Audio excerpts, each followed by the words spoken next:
Hey there everyone, in this video of the Mac Essential, I am going to show you how we can change the AirDrop folder location. Now this can be an internal drive as well as external drive. In my case, if I go here in this Apple logo and click on system setting, the biggest problem with me is storage.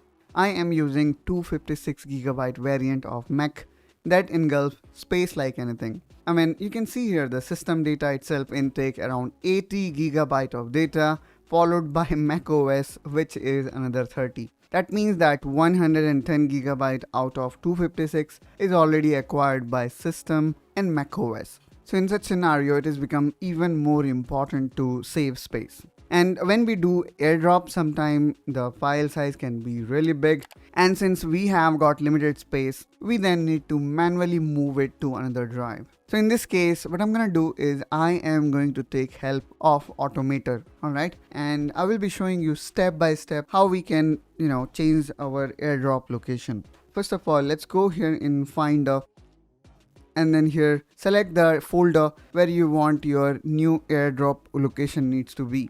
In my case, I am selecting this crucial, which is external drive. So first of all, let me create new folder here, and I am going to name it as AirDrop. Now let me actually go and increase the size of what we are seeing because it looks very small. Okay, so this is the folder that we have created, and right now there is nothing. Now the next thing here we need to do is we need to go down and in application search for Automator. Let's click on it and you're gonna see the Automator. Now let me actually keep these both side by side. Now what I'm going to do is I am going to click here on file and new, and then it's talk about choose a type of your document. I'm gonna say folder action, and then next option is choose. Now here what I'm going to do is I am going to choose the folder. So let's click here on choose folder and then click on others. Now here I am going to choose downloads and let's click on choose.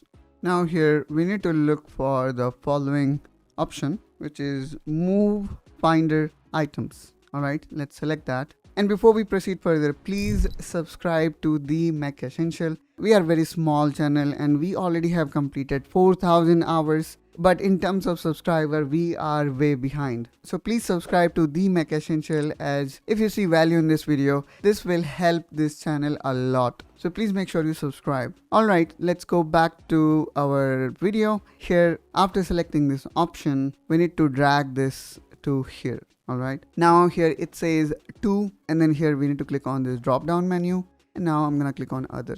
Now let's select our folder, and since we can do this in external drive, it can easily be done in internal drive as well. So it totally depends on you where you want to select this folder. Now I'm gonna click on choose, and then you can also do this for existing file. As I said, my Mac is only 256GB. I want to save space, and if I see here, I only have 57GB of free space. So this is really best way to save or gain more space. Now if I select this option which says replace existing file, it's going to replace existing file. Now I'm gonna click on run, and then I'm gonna say don't ask, and let's click OK. Now here we can see this particular macro successfully executed. Now press command and save to save this. Now you can give it a name, for example move downloads to another folder, and let's click on save, click on allow, and there you go. Now if I go back and see my space, because we already have successfully run this command, and here we can see we have moved everything here. Let me again click on run, and again I think everything is here.